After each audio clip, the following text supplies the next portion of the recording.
আরে জবা, তুই পুকুর ঘাটে? আর আমি তোকে তোর বাড়িতে গিয়ে খুঁজে এলাম। তোকে খুব দরকারি একটা কথা বলার ছিল রে জবা। কি রে শিমুল, কি হয়েছে তোর? তোর চোখ মুখ এরকম লাগছে কেন রে? তোর কি কোনো সমস্যা হয়েছে? হয়ে থাকলে আমায় বল। কি রে শিমুল, কথা বলছিস না কেন? বল না, আমি তোর একমাত্র বন্ধু। আমায় যদি না বলিস তো কাকে বলবি বল। আর কি হয়েছে জানিস জবা, বাবা মামার বিয়ে ঠিক করেছে। আমি কত করে না করেছিলাম যে আমি পড়াশোনা করব, আমি এখন বিয়ে করতে পারবো না। কিন্তু মা বাবা তো আমার কোনো কথাই শুনছে না রে। তারা বলছে তারা অনেক গরিব, তাই পড়াশোনা এগোতে পারবে না। এখন আমি কি করব জবা? তুই আমায় একটা বুদ্ধি দে। কি বলছিস রে তুই? তোর বিয়ে মানে? সবে তো আমরা অষ্টম শ্রেণীতে উঠলাম, এখনই যদি তোর বিয়ে হয়ে যায় তাহলে আমার কি হবে বল? তুই পড়াশোনাটা চালিয়ে যাচ্ছিলি বলে বাবাও তো আমাকে পড়াচ্ছিল, এখন আমার কি হবে? আর তুই না বলেছিলিস তুই অনেক দূর পর্যন্ত পড়াশোনা করবি, তোর বাবা মাকে বোঝাতে পারলি না বল? জবা, তুই তো জানিসই আমাদের সংসারের অবস্থাটা। আমার দ্বারা আর পড়াশোনা হবে না রে জবা। আগামীকালকে আমায় দেখতে আসবে, তোর সাথে আর বোধহয় দেখা হবে না। তোকে বন্ধু হিসেবে একটা কথাই বলতে পারি, তোর বাবাও যদি তোকে বিয়ে দিতে চায় তাহলে তুইও বিয়ে করে নিস। এটাই ভালো হবে। আমার তো বাবা মা দুজনেই আছে, কিন্তু তাও তো তোর নেই, শুধু তোর বাবা আছে, মা নেই। তুই একদম ঠিক কথাই বলেছিস, আমার কপালটা তো তোর থেকেও পোড়া। তুই তো তবু দুঃখের কথা তোর মায়ের কাছে বলতে পারিস, কিন্তু আমি তো কারো কাছেই বলতে পারি না। আচ্ছা যাই হোক, তোর নতুন জীবনের জন্য শুভ কামনা রইল। ঠিক আছে রে জবা, তাহলে আমি বাড়িতে চলে যাই, মা আবার অনেক চিন্তা করবে। এমনিতেই এসেছি, অনেকটা দেরি হয়ে গেল। আচ্ছা শোন, বিয়ের পর যদি বাড়িতে আসিস তাহলে কিন্তু আমার সাথে দেখা করিস। তুই আমার সেই ছোটকালের বন্ধু, তোকে কোনো দিন ভুলতে পারবো না। চলে যা তুই, আমি এখনই চলে যাব, থালা বাসনগুলো মেজেই। আচ্ছা ঠিক আছে জবা, তাহলে আমি যাই। আর শোন, তোকে একটা কথা বলি, তোর বাবা যা বলে তুই তাই কিন্তু শুনিস, এতেই তোর ভালো হবে। গুরুজনদের কথা সবসময় মান্য করতে হয়। বৌমা, আমার ছোট ছেলেটার জন্য ঘটক মশাইকে বলেছিলাম একটা পাত্রী দেখতে। ঘটক মশাই বলল আমার ছেলেটার সাথে মিলিয়ে একটা পাত্রী দেখেছে, খুবই সুন্দরী। ওই পাত্রীর বাড়িতে তোমাকে আর আমাকে যেতে হবে, ভালো মতো খোঁজ খবর নিতে হবে, বুঝেছো? তাই দুদিন পর তৈরি থেকো বৌমা, দুজন মিলেই বাড়ি থেকে বের হব। ছেলেটা তো শহরে থাকে, তাই ওকে নিতে পারবো না। ঠিক আছে মা, যাবো মানে 100 বার যাব। এটাকে আর বলতে হয় আমার দেবরকে বিয়ে করাবো আর পাত্রী দেখতে আমি যাব না? পাত্রীর সাথে দেনা পাওনার কথাটাও তো বলতে হবে নাকি? আপনি তো আর সবকিছু মুখ ফুটে বলতে পারবেন না, আমাকেও তো কিছু বলতে হবে। আমি দুদিন পর তৈরি থাকবো। ঠিক আছে বৌমা, আমি জীবনে কিছু পাই বা না পাই, কিন্তু তোমার মতো একটা বৌমা পেয়েছি যার মনের সাথে আমার মনের অনেক মিল। আমি মনে মনে যা ভাবি সেটা তুমিও ভাবো, এটাই সব থেকে ভালো লাগে আমার। না মিল হলে কি আর সংসারে টিকা চায় মা বলুন? মনের মিলেই সব থেকে বড় মিল। কিন্তু দেখুন না মা, আমাদের মধ্যে এত মিল থাকা সত্ত্বেও আপনার বড় ছেলে আমাকে দু চোখেই সহ্য করতে পারে না। ওর সাথে কথা আছে, ও কাকে সহ্য করতে পারবে না পারবে সেটা ওর ব্যাপার। তোমাকে আমার বড্ড পছন্দ, তুমি আমার কাছেই থাকবে সারা জীবন। ওরা হচ্ছে সত্যবাদী, ওদের সাথে কথায় কাজে কোনোটাতেই পারবে না তুমি। তা তো ঠিকই, কিন্তু মা, আপনার ছোট ছেলেও তো বড় ছেলের মতো। আমরা যেটা করতে যাচ্ছি এটা যদি আপনার ছোট ছেলে জানতে পারে তাহলে কিন্তু একটা তুলকালাম কাণ্ড বাঁধিয়ে ফেলবে। খুব সাবধানে কাজ করতে হবে আমাদের। মা জবা, তোর সাথে আমার কিছু কথা ছিল। তুই যদি অনুমতি দিস তাহলে কথাগুলো বলতে পারি। আরে বাবা, বলো না কি কথা। আমি তোমার সব কথা শোনার জন্য প্রস্তুত আছি। তুমি আমায় না বললে আর কি আমায় বলবি বলো তো বাবা। মায়ের মৃত্যুর পর তুমি তো আমার সব খেয়াল রেখেছো বাবা, কোলে পিঠে করে মানুষ করেছো। হ্যাঁ রে মা, তুই আমার লক্ষ্মী একটা মা। শোন মা, প্রত্যেক বাবার একটা স্বপ্ন থাকে যে তার মেয়েকে নিজের হাতে বিয়ে দেবে।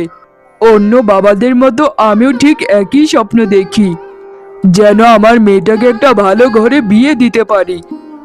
শোন মা, কানু ঘটক একটা ভালো সম্বন্ধ এনেছে তোর জন্য। ছেলে শহরে থাকে, খুব ভালো পরিবারের। তুই যদি সম্মতি দিস তাহলে আমি কথাটা এগোতে পারি। তবে একটা কথা আগেই বলে রাখি মা, তুই যদি বিয়েটা করিস তাহলে আমি সব থেকে খুশি হব। কি বলছো এসব তুমি বাবা? আমি তো সবেমাত্র অষ্টম শ্রেণীতে পড়ি, দশম শ্রেণী পাশ করি, তারপর না হয় ভাববো। কিন্তু এত তাড়াতাড়ি বিয়ে? আমি কিছুই বুঝতে পারছি না বাবা। কিন্তু শোনো বাবা, পরিবার যদি আমার মনের মতো হয় তবেই আমি সেই বিয়েতে রাজি হব। না হলে জানোই তো বাবা, আজকালকার সম্পর্কগুলো কেমন জানো, শুধু বিচ্ছেদ আর বিচ্ছেদ। কারণ পরিবারগুলো যদি ভালো না হয় তাহলে তোমার মেয়ে কোনো দিন সুখে থাকতে পারবে না। সে ঠিক আছে মা, তবে একটা কথা তোকে বলে রাখি অগ্রিম, পাত্রপক্ষ তোকে দুদিন পর দেখতে আসবে। তাদের কথায় কোনো তর্ক করিস না, এতে তারা কিছু মনে করতে পারে, বুঝেছিস? মুখটা একটু দয়া করে চুপ রাখিস। আমি তো জানি মা, তুই অনেক প্রতিবাদী একটা মেয়ে। যাই শুনিস না কেন, এক কান দিয়ে শুনে আরেক কান দিয়ে বের করে দিবি। আচ্ছা বাবা, ঠিক আছে, আমি কিছুই শুনবো না তাদের কথা। কিন্তু বাবা, তুমি তো জানোই আমি ছোটবেলা থেকেই অন্যায়কে সহ্য করতে পারি না। অন্যায়কে যারা প্রতিবাদ না করে মেনে নেয় তারাই হচ্ছে সব থেকে বড় অপরাধী। তবে তারা যদি কোনো অন্যায় না করে আমি কোনো দিন তাদেরকে কিছু বলবো না। এটা তুমি নিশ্চিন্তে থেকো বাবা। ঠিক আছে আমার লক্ষ্মী মা, তুই এখনই খাবারটা রান্না করে ফেল মা। আমি হাত মুখগুলো ধুয়েই খাবার খাবো। আমার আজকে অনেক দূরে কাজে যেতে হবে, আসতে আসতে সন্ধে হতে পারে। তুই ঘরের দরজা জানালাগুলো বন্ধ করে ভেতরে বসে থাকিস মা। বাবা বাবা বাবা, মেয়ের চেহারাটা তো দারুণ দেখতে। না না, ঘটক মশাই যেরকম বলেছিলেন মেয়ে তো তার থেকেও বেশি সুন্দরী। মেয়েকে আমাদের খুবই পছন্দ হয়েছে। এরকম মেয়ে আমরা কোথায় পাবো? যেরকম চুল তেমনই চোখ মুখ, এত সুন্দর। তা মশাই, আপনার মেয়েকে তো আমাদের খুবই পছন্দ হয়েছে। আপনি তো সবকিছুই জানেন ছেলের সম্পর্কে। আমার দেবর অনেক ধনী, সে বড় একটা চাকরি করে শহরে। আপনার মেয়েকে খুব সুখী রাখবে। আমার ছেলেটা লাখে একটা, শহরে চাকরির সুবাদে ছুটি পাইনি বলে আসতে পারেনি আজ। তাই আমরা দুজনেই এসেছি পাকা কথাটা সারবার জন্য। তা মশাই, বিয়ের কথাটা এগোতে পারবো যদি আপনি অনুমতি দেন তো। আমি অনেক খুশি দিদি এটা শুনে যে আমার মেয়েকে আপনাদের পছন্দ হয়েছে। আপনাদের সাথে সম্পর্ক করতে আমি আগে থেকেই তৈরি ছিলাম। আমি রাজি আছি এই বিয়েতে। মেয়েকে যা জিজ্ঞেস করবার জিজ্ঞেস করে নিন। জিজ্ঞেস তো আর আমি করতে পারবো না, সেটা আমার বড় বউ জিজ্ঞেস করবে। আমি বুড়ি মানুষ, এত শত বুঝি না। তা মশাই, আপনাদের বাড়ি ঘরের এই অবস্থা কেন? বাড়ি ঘর পাকা না করে এরকম কাঁচা বাড়ি কেন আপনাদের? কি আর বলি দিদি, আমরা ওরকম ধনী নই। আমার গিন্নি মারা যাবার পর মেয়েটাকে খুব কষ্টে মানুষ করেছি, তাই টাকা পয়সা সেরকম জমাতে পারিনি। মেয়েটার পড়াশোনার পেছনেই খরচ হয়ে গেছে, আর খাওয়া দাওয়া তো বাদেই দিলাম দিদি। সে ঠিক আছে, আমাদের এত দেখার বিষয় নয়। আমরা যা চাই তাই পেলেই হবে।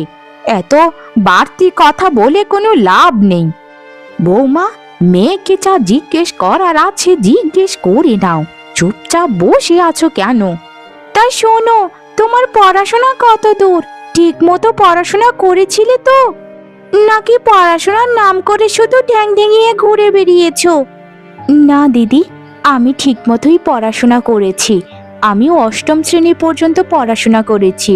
আপনি তো নিশ্চয়ই জানেন আমাদের পরিবারের অবস্থা এতটাও সচল নয়, তাই বাবার সামর্থ্যের উপরই পড়াশোনাটা চলেছিল আমার। সে ঠিক আছে, তবে রান্না বাড়া কিছু পারো নাকি, নাকি শুধু বসে বসেই খেতে জানো? আমাদের বাড়ি কিন্তু বিশাল, অনেকজনের রান্নাও করতে হবে তোমায়। বিধাতার দয়ায় আমি সব রান্না বান্না করতে পারি।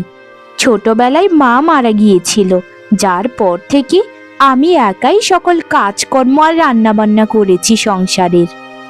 তাই মানুষ আমাকে সবকিছুতে হারাতে পারলেও রান্না বান্নায় হারাতে কোনোদিনও পারবে না।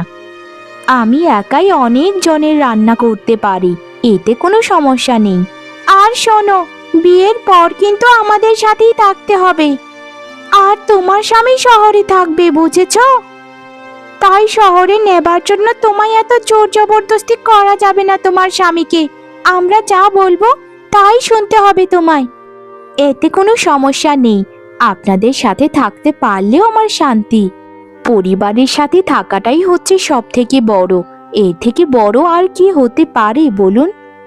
সব তো ঠিকই আছে, মেয়েকে মোটামুটি পছন্দ হয়েছে। এখন শুনুন দাদা, আসল কথাটাই আসি। ছেলেকে তো আর এমনি এমনি আপনার মেয়ের কাছে বিয়ে দেব না। আমার ছেলের কিছু চাহিদা আছে, ওই চাহিদাগুলো পূরণ করলেই তবেই আপনার মেয়ের কাছে আমার ছেলেকে বিয়ে দেব, এর আগে নয়। আমরা কিন্তু যৌতুক নেবার পক্ষে নয়, তবে ছেলের চাহিদা বলে কথা। এই কেমন ব্যবহার রে বাবা! বলছে আবার ছেলেকে কিছু দেবার জন্য, আবার বলছে যৌতুক নেবে না। এটা তো হচ্ছে দুমুখো সাপের মতো কথা। এক মুখে দু কথা বের হচ্ছে। শেষ পর্যন্ত কি হয় সবটা দেখি তারপর। ঠিক আছে দিদি, আপনাদের কি কি চাহিদা একটু দয়া করে আমাকে বলুন। আমার একমাত্র মেয়ের জামাইকে একটু কম দেব না। যা যা চাই তাই দেওয়ার চেষ্টা করব, আমার সর্বস্ব বিক্রি করে হলেও।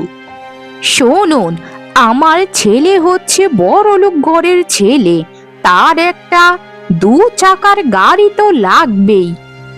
আর 1 বিঘা ফসলি জমি, একটা আলনা, একটা শোকেজ, আর দামি ঘড়ি, আর খাট পালঙ্ক। আর আপনার মেয়েকে এই তো 8-10 ভরি গয়না দিলেই হয়ে যাবে। আমাদের কোনো চাহিদা নেই। আপনার কি মাথা খারাপ হয়ে গেছে? এত কিছু চাইছেন, তার উপর আবার বলছেন আমাদের কোনো চাহিদা নেই। আপনি কি এখানে ছেলেকে বিয়ে করাতে এসেছেন, নাকি ছেলেকে বিক্রি করতে এসেছেন? শুনুন, আমার বাবা এত ধনী নয় যে আপনাদের সকল চাহিদা আমার বাবা পূরণ করতে পারবে। চুপ কর মা, তোকে না বলেছিলাম গুরুজনদের সামনে কথা বলিস না, তাও তুই কথা বলছিস। আমি তোর বিয়ে দিতে চাই যে কোনো মূল্যে, এই সর্বস্ব বিক্রি করে হলেও ভালো ঘরে বিয়ে দিতে চাই তোর। বাবা তুমি চুপ করো। তুমি কি আমাকে ওদের কাছে বিক্রি করে দিতে চাইছো? তুমি একটা কথা ভেবে দেখেছো, যারা বিয়ের আগে এরকম ব্যবহার করতে পারে তারা আমার সাথে পরবর্তীতে কি করতে পারে? শুনুন, আমি একটা কথা বলি, আপনাদের মতো লোভী মহিলাদের ঘরে আমি বউ হয়ে যেতে চাই না। সব থেকে এটাই ভালো হয় আপনার ছেলেকে অন্য কোথাও গিয়ে বিক্রি করুন, যাদের অঢেল সম্পত্তি রয়েছে। আমরা কিছু দিতে পারবো না। এ কি রে বাবা, এটা তো মেয়ে নয় গো, এটা তো সাক্ষাৎ রাক্ষসী। এই মেয়েকে আমার ছেলের বউ করে নিয়ে গেলে 2 দিনেই আমাদেরকে গিলে খাবে গো। বাবা গো বৌমা, এখান থেকে কেটে পড়ো। এই মেয়ের আমাদের দরকার নেই। দেখেছো কত বড় বেয়াদব, আমাদের মুখে মুখে তর্ক করছে এখনই। মেয়ে তো ভালোই বানিয়েছেন, 2টো পড়াশোনা করেছে দেখে এত প্রতিবাদী হয়ে উঠেছে। তাই তো আমাদের গুরুজনেরা বলতো যে মেয়েদেরকে এত বার বাড়াতে নেই। যাই গো যাই এখান থেকে।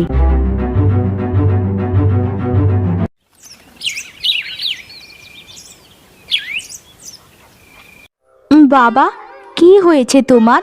খাবারটা সামনে নিয়ে কোনো খাবারই তো মুখে তুলছো না। আমি কি কোনো অপরাধ করেছি বাবা? বলো না। মা, তোর জন্য কত ভালো ঘরের একটা বিয়ে এসেছিল, কিন্তু বিয়েটা ভেঙে দিলি। এত কিছু বলার কি দরকার ছিল মা, বলতো? তুই আমার একমাত্র মেয়ে, তোকে যদি কিছু দিয়ে বিদায় না দিতে পারি তাহলে কেমন বাবা আমি হলাম বলতো? আচ্ছা বাবা, ধরো তুমি আমাকে বিয়ে দিয়ে দিলে, ওরা যা চায় তাই দিয়ে, কিন্তু পরবর্তীতে? আচ্ছা বাবা, তুমি নিজেকে একটা প্রশ্ন করো তো, যেই মানুষরা এত যৌতুক চায় একজন ছেলের জন্য, সে পরবর্তীতে তার বউয়ের সাথে কি কি করতে পারে বলো? তারা যে আমার সাথে ভালো ব্যবহার করবে, তার প্রমাণ কি বলো? তুমি কি চাও বাবা তোমার মেয়ে অশান্তিতে থাকুক? না রে মা, আমি কোনো দিনই চাই না আমার মেয়েটা অশান্তিতে থাকুক। আমি চাই আমার মেয়ে সবসময় শান্তিতে থাকুক, সুখে থাকুক। ঠিক আছে মা, এই বিষয়ে আমি আর তোর সাথে কোনো দিন কথা বলবো না। তুই যা ভালো মনে করবি তাই হবে, কারণ সংসারটা তো তুই করবি মা। তুমি আমায় সত্যি অনেক ভালোবাসো বাবা, যার জন্য তোমাকে আমি এত ভালোবাসি। তুমি আমাকে কত বোঝো বাবা। তুমি এই পৃথিবীর সব থেকে ভালো বাবা। আচ্ছা বাবা, বিয়ে কি সব? আমি চাই সারা জীবন তোমার সাথে থাকতে। আমি পড়াশোনা করে চাকরি করে তোমার সাথে সারা জীবন থাকবো বাবা। আমি কারো বাড়িতে যেতে পারবো না। তোমাকে ছাড়া আমি কোথাও থাকতে পারবো না বাবা। তুমি আমার সব বাবা, তুমি আমার সব। আমার লক্ষ্মী মেয়েটা আমাকে নিয়ে কত চিন্তা করে। তোর মতো মেয়ে যেন ঘরে ঘরে পায় মা, ঘরে ঘরে পায়। যা মা, খাবারের থালাটা নিয়ে আয়, আজ দুজন একসাথেই খাবো বাবা মেয়ে মিলে। আমার সোনা মা। বাড়িতে কেউ আছেন? এটা কি রঘু মশাইদের বাড়ি? কেউ থাকলে দয়া করে একটু সাড়া দিন, আপনাদের সাথে আমার গুরুত্বপূর্ণ কথা আছে। বাড়িতে কেউ আছেন? কি আপনি? ভিতরে আসুন। বাবা ভেতরেই আছে, যা বলার ঘরের ভেতরে এসে বলুন। আমি যদি ভুল না করে থাকি, আপনি রঘু মশাই, আর আপনি হচ্ছেন জবা, তাই তো? আপনাদের সাথে আমার কথা ছিল জরুরি, দয়া করে বলুন। আমি যা বলছি আপনারা তাই তো? হ্যাঁ ঠিক আছে, আমার বাবা রঘু আর আমি হচ্ছি জবা। কিন্তু আপনি কে? আপনাকে তো আমি চিনতে পারলাম না। হঠাৎ একজন অপরিচিত লোক এসে আমাদের নাম জিজ্ঞেস করছেন, এটা কেমন ধরো হলো বলুন তো? দয়া করে আপনার পরিচয়টা দিয়ে কথা বলা শুরু করুন, তবেই সব থেকে ভালো হবে। 1 মাস আগে আপনাকে দেখতে এসেছিল দুজন। আমি ওই মায়েরই ছেলে, রাজন। আপনি তখন আমার মায়ের সাথে খুব দুর্ব্যবহার করেছিলেন। তা তখন কি আপনার বৌদি আর মাকে নিয়ে নৃত্য করতাম? তারা আমার গরিব বাবার কাছে যৌতুক চাইছিল, বুঝেছেন? আমি কোনো দিনই চাই না এরকম পরিবারে বিয়ে করতে। চলে যান এখান থেকে বলছি, এক্ষুনি বের হয়ে যান। জানেন বাবা, জানো জবা, আমি সবসময় চাইতাম তোমার মতো এরকম একটা মেয়েকে বিয়ে করতে, যে অনেক আধুনিক আর মনের দিক থেকে অনেক ভালো মেয়ে হবে, যে যৌতুক প্রথার বিরোধী থাকবে। কি বলছো তুমি বাবা? তোমার কথা আমি কিছুই বুঝতে পারছি না। দয়া করে যদি একটু বুঝিয়ে বলতে তাহলে বড্ড ভালো হতো। আর তুমি যে এখানে এসেছো সেটা কি তোমার মা জানে বলো বাবা? না বাবা, আমার মা জানে না। আমি জবাকে বিয়ে করে শহরে নিয়ে চলে যাব, কারণ জবার মতো মেয়ে আমি এই ভূখণ্ডে একটাও পাবো না। যেদিন মায়ের মুখে জবার কথা শুনেছিলাম সেদিনই মনে মনে ঠিক করেছিলাম বিয়ে যদি করতে হয় জবাকেই করব। ঠিক আছে বাবা, আমি তোমার কথা মেনে নিলাম, কিন্তু বাকিটা আমার মেয়ে জানে, কারণ আমার মায়ের উপরে আমি কোনো কথা বলতে পারবো না। মা, তুই কি রাজনকে বিয়ে করতে চাস বল? তুই যা বলবি আমি তাই শুনবো। বাবা, তুমি যেটা বলবে আমি সেটাই করতে রাজি আছি। তুমি যদি চাও যে আমি ওনাকে বিয়ে করি তাহলে আমি করব। সত্যি বলতে একটা সম্পর্কের মধ্যে বোঝাবুঝিটা সব থেকে গুরুত্বপূর্ণ, যেটা আমাদের মধ্যে মিল আছে।